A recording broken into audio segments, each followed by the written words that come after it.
Su həyat mənbəyimiz. Dünyada hər 3 nəfərdən biri təhlükəsiz içməli sudan məhrumdur.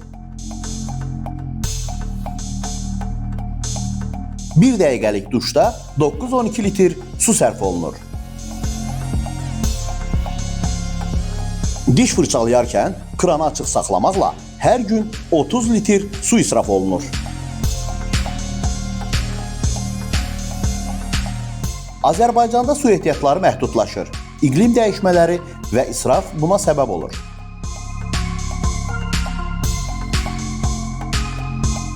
Nə etməli? Su axan kranları təmir et. Kranı istifadə zamanı bağla. Gecə suvarmasına keç. Su yığan texnologiyalara keçid et.